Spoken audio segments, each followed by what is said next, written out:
প্রেমে বিভোর হয়ে ইলমুদ্দিন নবী খুশি করার জন্য এসেছেন। আজ কাজী নজরুল কত চমৎকার লিখেছিলেন, আল্লাহকে যে পাইতে চায়। আপনি কোরআনের সাথে কাজী নজরুলের কবিতার ছন্দ মিলিয়ে দেখবেন, অথচ এই ব্যক্তি মাদ্রাসাতে আমাদের মতো এত লেখাপড়া করে নাই।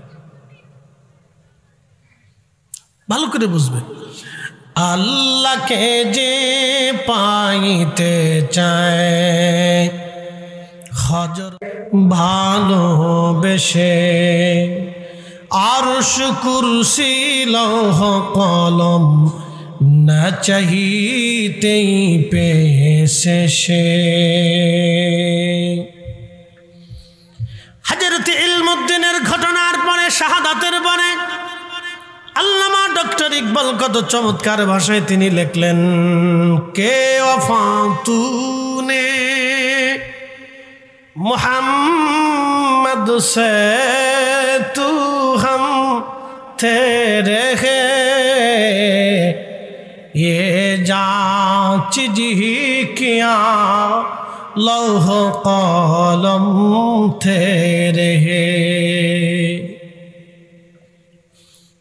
আল্লামা ইকবাল লিখলেন, হে নবীর উম্মত, তুমি যদি রাসূলের ওফাদার গোলাম হতে পারো, তোমার জীবনের সবকিছু দিয়ে যদি রাসূলের গোলামি করতে পারো, হে নবীর উম্মত, আল্লামা ইকবাল লেখে, হে নবীর উম্মত, তুমি যদি তোমার জীবনের সবকিছু দিয়ে নবীর গোলামি করতে পারো, গোলামি করতে পারো, গোলামি করতে পারো, तमाम মখলুক তোমার হয়ে যাবে, तमाम সৃষ্টি তোমার হয়ে যাবে। একবার জোরে বলা যাবে কি আল্লাহু আকবার। সারা পৃথিবীতে যত আউলিয়া কিরাম এসেছিলেন, হযরত ইমাম আযম, ইমাম শাফিঈ, ইমাম মালিকি, ইমাম হাম্বলি, ইমাম বুখারী, ইমাম মুসলিম, ইবনে হিব্বান, ইমাম ইবনে মাজাহ, ইমাম তিরমিজি, ইমাম হাকিম, ইমাম সুয়ুতি, ইমাম হাজার আসকালানি, মুল্লা আলী কারি মক্কি, ইমাম কাসতালানি, পৃথিবীর যত বড় বড় বড় বড় ইমাম, যত বড় বড় মুহাদ্দিস পৃথিবীতে এসেছিলেন, পৃথিবীর যত ওলি এসেছিলেন, আবুল হাসান কিরকানি, বাইজিদ বুস্তামি, হযরতি খাজা বাহাউদ্দিন নশবন্দ বুখারী, আরিফ আহমদ তুশি, খাজা বাকিবিল্লাহ, মুজাদ্দিদ আল ফিসানি সিরহিন্দি, শেখ আব্দুল হক মুহাদ্দিস দেহলভী, শাহ আব্দুর রহিম মুহাদ্দিস দেহলভী, শাহ ওয়ালিউল্লাহ মুহাদ্দিস দেহলভী, শাহ আব্দুল আজিজ মুহাদ্দিস দেহলভী, কাদরিয়া, চিশতিয়া, হুজুর গাউসে পাক মুহিউদ্দিন আব্দুল কাদের জিলানী, হযরত খাজা মাইনুদ্দিন চিশতি আজমেরি, নিজামুদ্দিন আউলিয়া, কুতুবুদ্দিন কাকি, শাহজালাল ইয়ামানি মুজাররিদি, শাহ ফরান রহমাতুল্লাহ আলাইহি, শাহ মুস্তাফা আল বাগদাদি আল হুসাইনি রহমাতুল্লাহ আলাইহি, পৃথিবীর যত বড় বড় ওলি আল্লাহরা, এই জমিনের যত ওলি এসেছিলেন, হযরত সাফি ফতে আলী নূর, ফতে আলী রসুল নামা ওয়াইসি, শাহ সুবি ওয়াজিদ আলী মেহেদি বাগি, হযরত আল্লামা সাহেব কিবলা ফুলতুলি রহমাতুল্লাহ আলাইহি, যুগে যুগে যুগে যুগে তারা রসুলের ইশকে নিজেদের জীবনকে কুরবানি করে নবীর কদমের গোলামি তারা করে গেছেন। কথা বলেন ঠিক কিনা?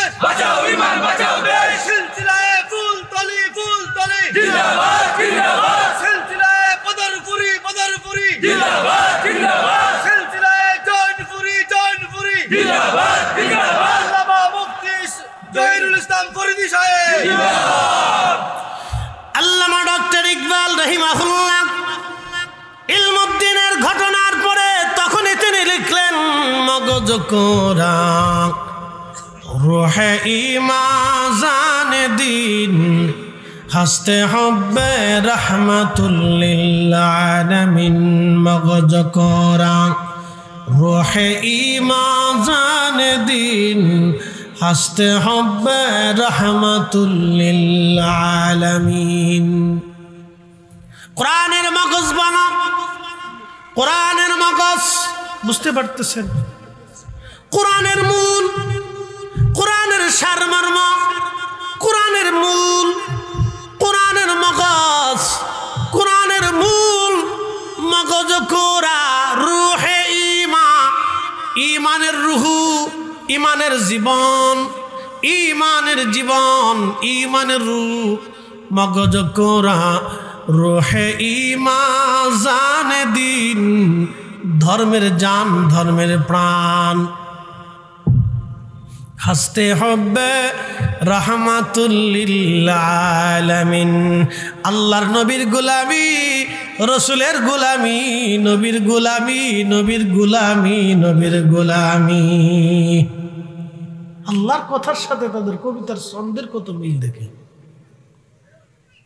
আল্লাহ কোরআন একে এতে বলে দিলেন, আল্লাহু আকবার ওয়ালিল্লাহিল হামদু, বিসমিল্লাহির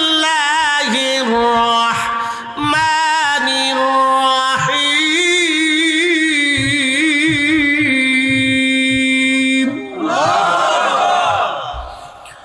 মান ইউতি'ir রাসূল ফাকাদ আতা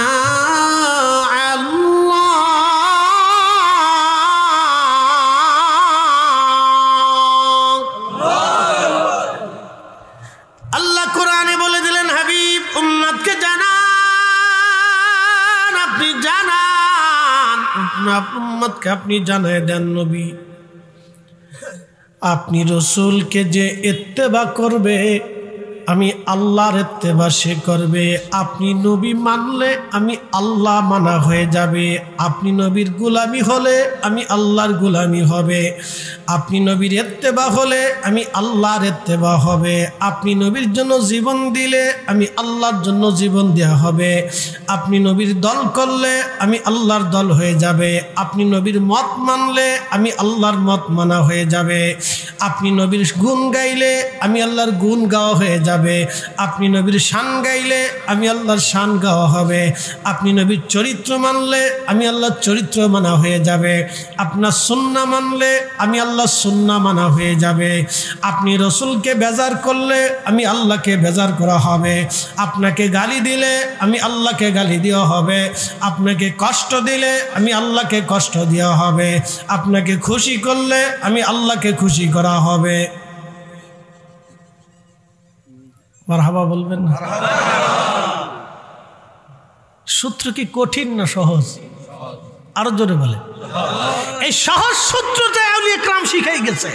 কি কথা কর না কেন? আর তার জন্য তাদেরকে বেদাতির উপমা, বেদাতির তফকা তাদেরকে দিছে, কিন্তু সাতার দিকে তারা নজর দেয় নাই। কারণ পৃথিবীর মানুষ বেদাতি আর শিরকি যাই বলুক, ইশকে রাসূলের চাইতে বড় মর্যাদা কিছু হতে পারে না। কথা কর না কেন? ইলমুদ্দিন থেকে বুঝে যান।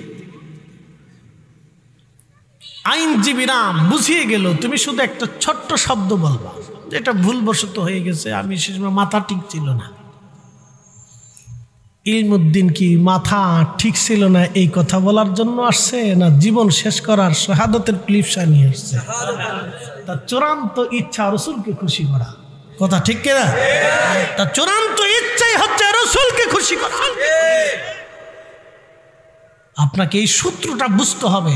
পৃথিবীর যে যত বিদ্যায় আপনাকে দিক, আপনি রসুলের কদমের বিদ্যার চাইতে বড় বিদ্যা পৃথিবীতে নাই। কি কথা কন না কেন? যত বিদ্যা আপনাকে দিক, এই কথা মনে রাখবে। এখান থেকে পদস্খলন যাতে আপনাদের না হয়, তো সর্বনাশ হয়ে যাবে। কিচ্ছু করার নাই, মেহেশর কায়েম হবে, আপনি আমি কবরে চলে যাব। আমাদের আগে বহু জাতি গোষ্ঠী বংশ কবরে চলে গেছে, আল্লাহর কিচ্ছু আসে যায় না। কিন্তু রসুলকে যদি বেজার করে যান তাহলে মহাসর্বনাশ হবে, মেহেশর বড় কঠিন হবে। পৃথিবীর কেউ আপনাকে মেহেশরে সাহায্য করার কোনো রাস্তাই থাকবে না। না হুজুর গাউসে পাক, না বড় বড় আউলিয়া, আতকিয়া, মুজাদ্দিদ, উলামা, ফুদালা, মুহাদ্দিস, মুফাসসির, না সাহাবি, না তাবি, না তাবে তাবি, না হাসান বসরি, রাবেয়া বসরির মতো বড় বড় আউলিয়ারা। সেদিন রসুল করিমের কদম মোবারক পর্যন্ত আপনাকে কেউ নিতে পারবে না যদি এখানে গুস্তাখি করে যান। কোটি কোটি মানুষ আপনার ভক্ত হলে কি হবে? কি হবে তাতে দিয়ে? আপনার আমার কবরে কোটি কোটি মানুষ যদি ফুল দেয়, কি লাভ হবে যদি রসুল বেজার থাকে? কথা কি সহজ না কঠিন? একবার সহজ না?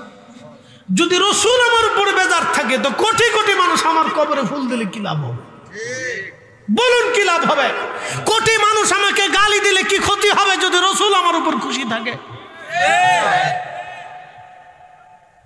সূত্র তো সহজ, আমি কঠিন কোন সূত্র দিচ্ছি না। এই সহজ সূত্রটা আউলিয়া ইকরাম আপনাদেরকে বাতলাইছে। সাহেব কেবলা ফুলতুলি রন্দে রন্দে ঘুরে ঘুরে বৃদ্ধকালে চামড়া নবজে গেছে, শরীর শুকিয়ে গেছে, বয়া শীর্ণ ক্ষীণ দুর্বল হয়ে গেছে, তারপরও আপনারা ডাকলেই চলে আসছে। উনি ইচ্ছা করলে বৃদ্ধকালে আরামায়েশ করে ঘুরে ফিরে লন্ডন, আমেরিকা দিয়ে, সিলেট দিয়ে ঘুরে ঘুরে থাকতে পারতেন।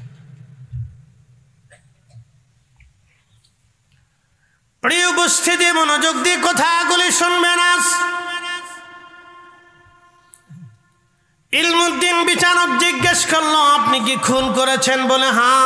ইচ্ছায় না অনিচ্ছায়? একেবারে সুন্দর ইচ্ছায়। একসাথে বলবেন আল্লাহু আকবার। আমি একবারে সজ্ঞানে ইচ্ছায় আমি তাকে হত্যা করছি। উকিলরা সব নীরব নিথর হয়ে বসে গেল। কি করলাম? আল ইলমুদ্দিন কি বলে ফেলল? সমস্ত মুসলিম উকিল যারা ছিল সব নিথর হয়ে পড়ে গেল। একটা শব্দ উচ্চারণ করলে তাকে ফাঁসির কাষ্ঠ থেকে আজ বাঁচাই দিতে পারতাম। সমস্ত আদালত চত্বর নীরব হয়ে গেল। বিচারক রায় দিবে। বিচারক রায় দিলেন তাকে ফাঁসির কাষ্ঠে ঝুলিয়ে হত্যা করা হোক।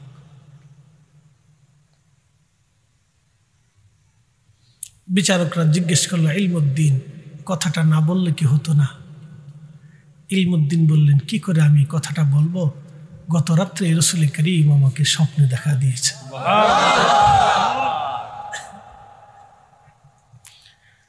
আমার নবী আমাকে স্বপ্নে দেখা দিয়ে, হে ভারতবাসী উকিলরা, আইনজীবীরা, আমার রাসূল আমাকে বেহেশতের সুসংবাদ দিয়েছে। আল্লাহু আকবার, ইয়া রাসূলুল্লাহ,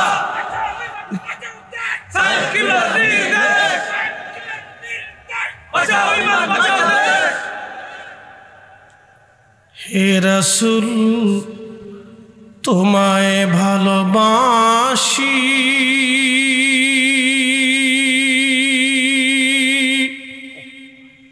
অন্তরে শুধু মুখে নয়, জান্নাতের আশায় নয় হে রাসূল, জাহান্নামকেও ডরি না। তোমায় পাওয়ার আশায় মনস উঠে যাই মদিনায়, তোমায় পাওয়ার আশায় মনস উঠে যাই মদিনায়, এ আশিকে দিদার দাও না, আর দূরে থাকিও না, এ আশিকে দিদার দাও না, আর দূরে থাকিও না। হে রাসূল তোমায় ভালোবাসি, অন্তরে শুধু মুখে নয়, জান্নাতের আশায় নাই হে রাসূল, জাহান্নাম কেউ ডরি না, জাহান্নাম কেউ ডরি না।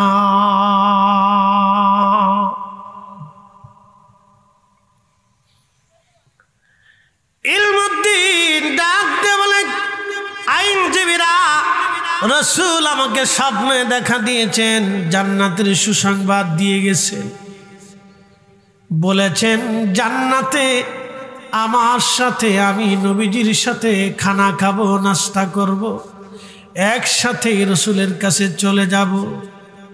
বিচারক, শাহাদাতের লিফসান এসেছি, আমি রাসূলের জন্য জীবন দেওয়ার জন্য আসছি, মিথ্যা কথা কি করে বলবো, আমি শাহাদাতের জন্য আমি প্রস্তুত আছি। একবার জোরে বলা যাবে কি আল্লাহু আকবার? হাত উঁচা করে বলেন আল্লাহু আকবার।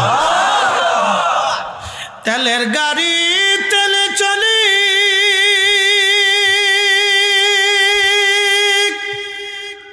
হাওয়ার গাড়ি হাওয়ায় উড়ে,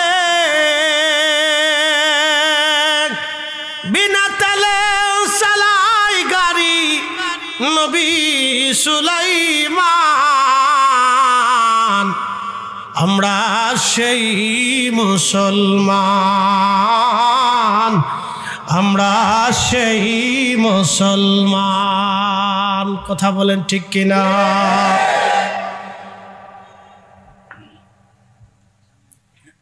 বুঝতে কি কোনো অসুবিধা হচ্ছে? আমি শুধু একজন আশিক রাসূলের জীবনী শুনাইলাম, বাকি হাজার হাজার লক্ষ লক্ষ এখনো কিতাবের পৃষ্ঠায় পড়ে আছে। আমি শুধু একজনের কথা শুনিয়েছি, বাজার হাজার হাজার লক্ষ লক্ষ আশিকদের জীবনী কিতাবের পৃষ্ঠাতে কিতাবের পর কিতাবে লিখিত বর্ণিত পড়ে আছে। একজনের কথা শুনিয়েছি। এই জন্য আল্লাহর চূড়ান্ত ফয়সালা, আমাকে পাইতে হলে রাসূলকে পেতে হবে আগে। কথা ঠিক কিনা? আল্লাহ রাসূলকে পেতে হবে। এখন আপনি যেই দল করেন, মত করেন, রাজনীতি করেন, ওটা আপনার। রাসূল আমাদের সবার ঊর্ধ্বে। কথা বলে ঠিক কিনা? আল্লাহর নবী সবার ঊর্ধ্বে। এখানে ইজ্জতের কেউ হাত দিলে সে বাপ হলেও তাকে মানা যাবে না। একসাথে বলেন মানা যাবে না। সময়ের সংক্ষিপ্ততা, রাসূলের একজন আশিকের জীবনী শুনে গেছে, সাহাবী রাসূল। কষ্ট হবে আপনাদের? আব্দুল্লাহ ইবনে উবাই, মুনাফিকে আযম, সর্বশ্রেষ্ঠ মুনাফিক, মুনাফিকদের সর্দার। তার ছেলের নাম ছিল আব্দুল্লাহ, বাবার নামও আব্দুল্লাহ, ছেলের নামও আব্দুল্লাহ। নবীজি তার নাম রেখেছিলেন আব্দুল্লাহ। ছেলে খুব আশিক রাসূল ছিল। সূরা মুনাফিকের তাফসীরের ভিতরে আসছে, কোন এক জিহাদে রাসূল করিম সাহাবে کرام নিয়ে রওনা করলেন। তো রওনা করার সময় এই সাহাবে کرام বিশ্রাম করতেছিলেন। তো কোন এক কারণবশত এক আনসারী এবং মুহাজিরদের মধ্যে বাকবিতণ্ডতা লাগলো। হতে পারে না, অনেক জায়গায় হয় না, আমাদের হয়ে যায়। তো তর্কাতর্কি হলো। মুহাজির সাহাবীদের কাছে বিচার দিল, আনসারী সাহাবীদের কাছে বিচার দিল। তো বাইদা বাই ঘটনার বর্ণনা চলে গেল আব্দুল্লাহ ইবনে উবাইর কাছে। আব্দুল্লাহ ইবনে উবাই আনসারীদেরকে ডাক দিয়ে বললেন, এই আনসারীরা, আমরা মুহাজিরদেরকে জায়গা দিছি, খাইতে দিছি, পড়তে দিছি, থাকতে দিছি, ঘুমাইতে দিছি, জমি দিছি, ঘর দিছি, আমরা আমাদের স্ত্রীদেরকে তালাক দিয়ে তাদের সাথে বিয়ে দিছি। তাদের সাহস কি করে হয় আমরা আনসারীদেরকে ধমক দেয়? মদিনায় যাওয়ার পরে এই আনসারীদেরকে ঘর থেকে বের করে দেব, মদিনার থেকে তাড়িয়ে দেব এই মুহাজিরদেরকে। একটা শব্দ, মদিনায় ফেরত যাওয়ার পরে সমস্ত মুহাজিরদেরকে ঘাট ধাক্কা দিয়ে বের করে দেব। আল্লাহ রসুলের কাছে সংবাদ শোনার সাথে নবী জিহাদে রওনা বাদ দিয়ে বলেন মদিনাতে মুভ করো। বড় বিশৃঙ্খলা মুজাহিদদের মধ্যে বেঁধে গেছে। নবীজি বললেন দ্রুত মদিনায় মুভ করো। রাত্রিবেলায় নবীজি রওনা বিশ্রাম করতে দেন। ওই সফরে আল্লাহর নবী সারা রাত্র পথ চলতেন, সারাদিন ঘুমাইতেন। বলে কেন? রাত্রিবেলা পথ চললে ঝগড়াঝগড়ি করার সময় নাই, দিনের বেলা বিশ্রাম করলে কেউ ঝগড়া করার টাইম পাবে না। মুনাফিকরা তো উস্কানি দিয়ে ফেলছে, যে কোনো সময় যুদ্ধ বাঁধিয়ে দিবে মুহাজির আনসারদের ভিতরে।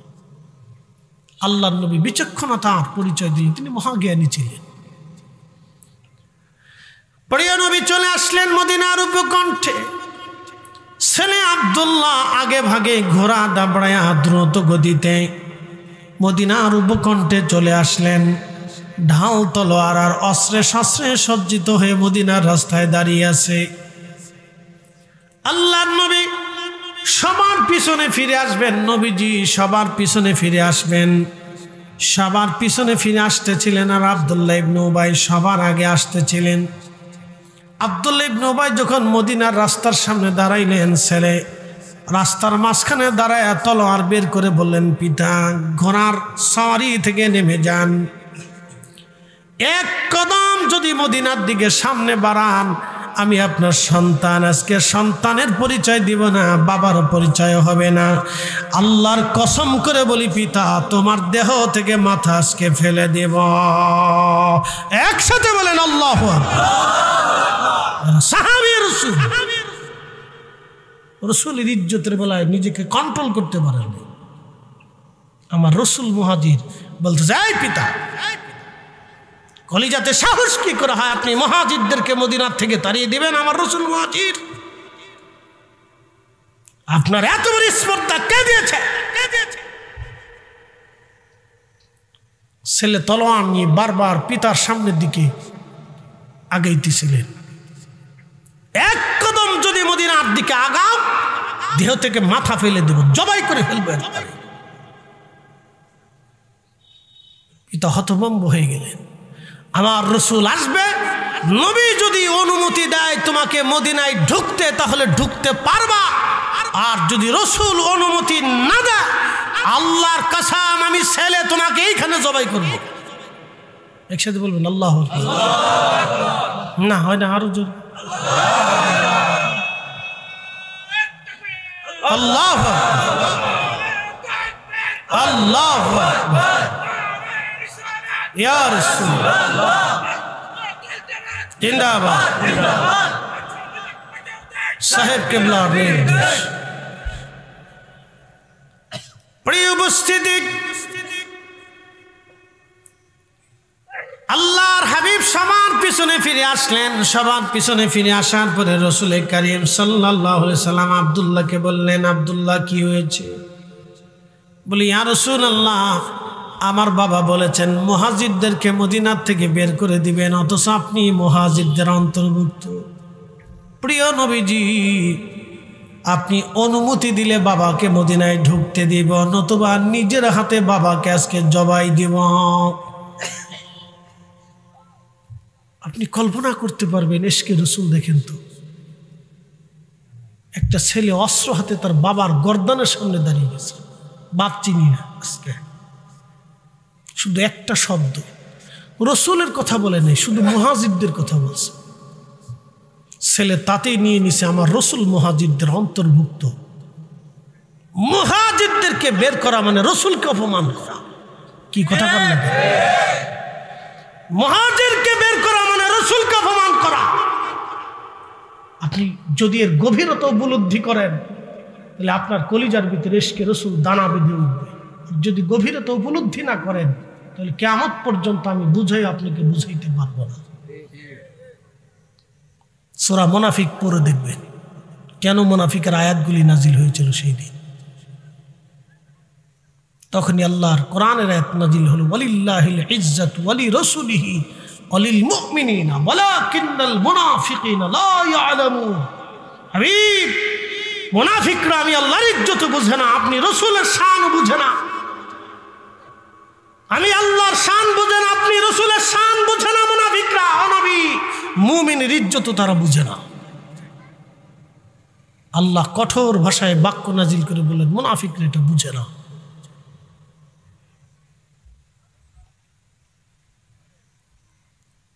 কোরআনের কত আয়াতের তাফসীর হয়, কিন্তু এই সমস্ত আয়াতের তাফসীর হয় না।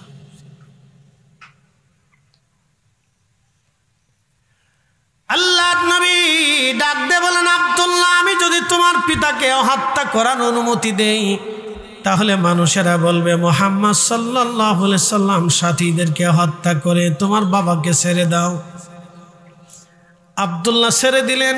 আব্দুল্লাহ ইবনে উবাই চলে গেলেন মদিনাতে। তার সাহস হারিয়ে ফেলল।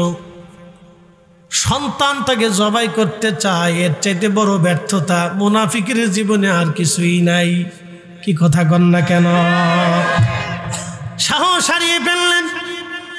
আব্দুল্লাহ তখন রাসূল করিম সাল্লাল্লাহু আলাইহি সাল্লামকে অনুরোধ করলেন, ইয়া রাসূলুল্লাহ, যদি কোরআনের আয়াত নাজিল হয়, আমার আব্বাজানকে আল্লাহ হত্যার ফয়সালা দিয়ে দেয়, নবীজি মদিনার কোনো মানুষ দিয়ে আমার বাবাকে হত্যা করাবেন না, তার গর্দান নিবেন না ইয়া রাসূলুল্লাহ। কারণ অন্য কেউ যদি আমার বাবার গর্দান নেয় তাহলে ওই ব্যক্তির প্রতি আমার মনের আক্রোশ আসতে পারে, আর মনের আক্রোশ যদি আসে তাহলে আমি গুস্তাখে রসুল হয়ে যাব, রসুলের দরবারে আমি অপমানিত হয়ে যাব। আমি আল্লাহর দরবারে কি জবাব দেব? ইয়া রাসূলুল্লাহ, ইয়া হাবিবাল্লাহ, আপনি অনুমতি দিবেন আমি নিজে হাতে আমার বাবার গর্দান ফেলে দেব, যাতে কারো প্রতি আমার আক্রোশ না থাকে। আমি নিজে নিজের পিতাকে হত্যা করে ফেলব। একবার আওয়াজ তুলে বলা যাবে কি আল্লাহু আকবার? কি বুঝলেন? সাহাবী। আমি এই জন্য বললাম, আমি এক ইলমুদ্দিনের জীবনী বলেছি, লক্ষ লক্ষ আশিক রাসূলদের কথা কিতাবের পৃষ্ঠাতে পড়ে আছে, আপনি জানেনই না। সাহাবীদের জীবনের অনুভূতি দেখেছেন, শুধু বুঝে যাবে নিজের বাপকে ছেড়ে দেয়, নিজের বাপ ছেড়ে দেয় না।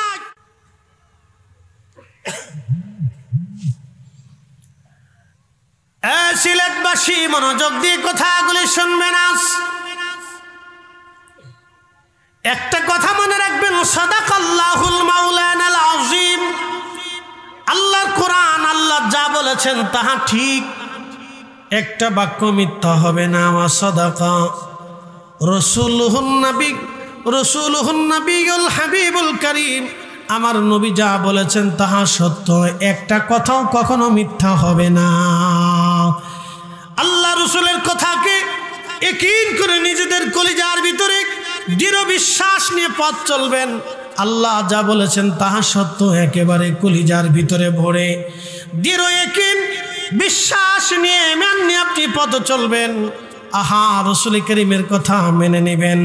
এই জন্য আল্লাহ বলেন, আতিউল্লাহ, তোমরা আমি আল্লাহর ইত্তেবা করো, ওয়া আতিউর রাসূল, আমার রাসূলের ইত্তেবা করো। তোমরা শোনো, যেইভাবে আমি আল্লাহ মানবে সেইভাবে তোমরা রাসূল মানবে, যেইভাবে আমি আল্লাহকে অনুসরণ করবে সেইভাবে আমার রাসূলের ইত্তেবা করবে। এই জন্য আতিউন শব্দ আল্লাহর বেলায় যেমন, আতিউন শব্দ রাসূলের বেলায় তেমন। পৃথিবীর বাকি কারো ক্ষেত্রে আল্লাহ আতিউন শব্দ ব্যবহার করে নাই, শুধু আমার রাসূলের বেলায় আল্লাহ আতিউন শব্দ ব্যবহার করেছেন। আল্লাহর বেলায় যেমন আতিউন, রাসূলের বেলায় তেমন আতিউন। একবার জোরে বলা যাবে কি মারহাবা? যেইভাবে আল্লাহ মানবেন সেইভাবে নবী মানবেন, যেইভাবে আল্লাহ বিশ্বাস করবেন সেইভাবে রাসূল বিশ্বাস করবেন। এই জন্য আমাদের কারি যারা আছেন তেলাওয়াতের পরে ওয়া সাদাকা রাসূলুহুন নবিয়ুল হাবিবুল কারীম বলে থাকে, কথা কন না কেন? এই জন্য আমরা সুন্নি মুসলমান, এই জন্য আমরা মুসলিম জনতা, মুসলিম জনতা, মুসলিম জনতা। লা ইলাহা ইল্লাল্লাহু মুহাম্মাদুর রাসূলুল্লাহ মানার নাম হলো মুসলিম জনতা, মুসলিম জনতা, মুসলিম জনতা। আল্লাহ আমাদের বুঝার তৌফিক দিক। সকলে জোরে বলেন আমিন। প্রিয় উপস্থিতি, আমরা কবরে চলে যাব। পৃথিবী ধ্বংস হবে। পৃথিবী কি হয়ে যাবে? একসাথে বলে, যে সুন্দর পৃথিবী দেখতেছেন এটা এভাবে থাকবে না, এটা শেষ হবে, ধ্বংস হয়ে যাবে পৃথিবী। পৃথিবীর কিছুই থাকবে না। কিয়ামত আসন্ন। অবিল আখিরাতি হুম ইউকিনুন, তোমরা আখিরাতে বিশ্বাসী হও, আখিরাতের প্রতি পরিপূর্ণ ইয়াকিন আনো যে সেটা কায়েম হবে, প্রতিষ্ঠিত হবে। মালিকি ইয়াউমিদ্দিন, সেই দিনের বিচারক হবে আমার রব। তোমরা হাসরের মাঠের জন্য অপেক্ষায় থাকো। কিয়ামত অনুষ্ঠিত হবে, পৃথিবী মিসমার হবে, তাম সৃষ্টি ধ্বংস হয়ে যাবে। শুধু পৃথিবী না, তাম সৃষ্টি ধ্বংস হয়ে যাবে, তাম সৃষ্টি, তাম সৃষ্টি ধ্বংস হয়ে যাবে। কিয়ামত আসার আগে পৃথিবীতে দুই ধরনের আলামত আসবে। একটা বলা হয় আলামতে কুবরা, বড় আলামত। আলামতে কুবরা হলো 60টা, বলে দিয়ে যাই। 1 নম্বরে ইমাম মাহদী আলাইহিস সালাম পৃথিবীতে আগমন করবেন। 2 নম্বরে ইমাম মাহদীর পরে হযরতে ঈসা রুহুল্লাহ পৃথিবীতে আসমান থেকে নেমে আসবেন। 3 নম্বরে দাজ্জাল আসবে, তাম পৃথিবীতে ফিতনা ছড়াইতে থাকবে। 4 নম্বর দাব্বাতুল আরদ আসবে, একটা বিশেষ প্রাণী, সে মানুষের সাথে কথা বলতে থাকবে। 5 নম্বর কিয়ামতের আলামত হলো সারা পৃথিবীতে একযোগে একসাথে ভূমিকম্প হতে থাকবে। 6 নম্বর পশ্চিম আকাশ থেকে সূর্য উদিত হয়ে যাবে। এটা হলো 6 নম্বর কিয়ামতের আলামতে কুবরা। 6 নম্বর হলো পশ্চিম আকাশ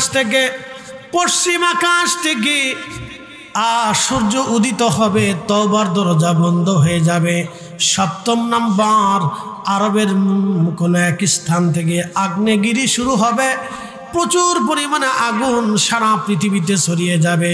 আপনারা দেখলেন আমেরিকার ক্যালিফোর্নিয়ার একটা শহর, মুহূর্তের ভিতরে আমার আল্লাহ দাবানল দিয়ে আগুন দিয়ে মুহূর্তের ভিতরে 150 বর্গ ফুট এলাকা থেকে শুরু করে বিরাট একটা শহর আমার আল্লাহ, সুন্দর সাজানো শহর। পৃথিবীর বড় বড় ধনীরা, পৃথিবীর বড় বড় আপনার রাজনীতিবিদেরা, পৃথিবীর ধনী ধনী ওই যে আপনার কি বলে আপনার যারা তারকা আছে, যারা তারকা যাদেরকে বলে তারা, আসলে কি তারা তারা না শয়তান?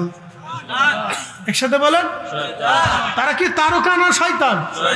পৃথিবীর এদের মতো জেনাখোর আর জেনার সৃষ্টিকারী পৃথিবীতে আর কেউ নাই। কথা কন না কেন?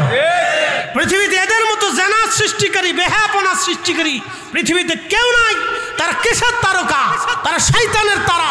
তারা শয়তানের ভূমিকা নিয়ে পৃথিবীতে অসংখ্য যুবকের মানে কি বলে নারীর ইজ্জত নষ্ট করেছে, অনেক যুবকের চরিত্র তারা ধ্বংস করে দিয়েছে। কথা কন না কেন? ঠিক কিনা? তাদের নাম দিছে তারকা। শয়তান কোথাকার, ওরা বলে তারকা হইছে। ওদের বাড়ি ঘর পর্যন্ত আল্লাহ আগুন দিয়ে পুরো সরকার করে দিচ্ছে। সারা পৃথিবীতে আগুন লাগবে। সেই আগুনটা শুধু আমেরিকার লস অ্যাঞ্জেলস শহর বা ক্যালিফোর্নিয়া বা ওয়াশিংটন থাকবে না, সারা পৃথিবীতে আগুন লাগবে। আল্লাহু আকবার বলবেন না? কোথায় পালাবেন? এটাই শেষ। ওই সময় আল্লাহ হাসরের দিকে মানুষকে দাবড়াই নিতে থাকবে।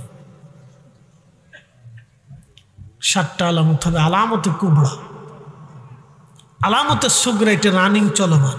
একটা আমাতুস সালাহ, নবী বললেন উম্মত নামাজকে হত্যা করে ফেলবে। বহু নামাজি হবে কিন্তু সুদখোর নামাজি, বহু নামাজি কিন্তু ঘুষখোর নামাজি, বহু নামাজি বাদেম্মে নামাজি, বহু নামাজি ফাসিকি নামাজি, বহু নামাজি হবে অন্যের হক মেরে দেওয়া নামাজি।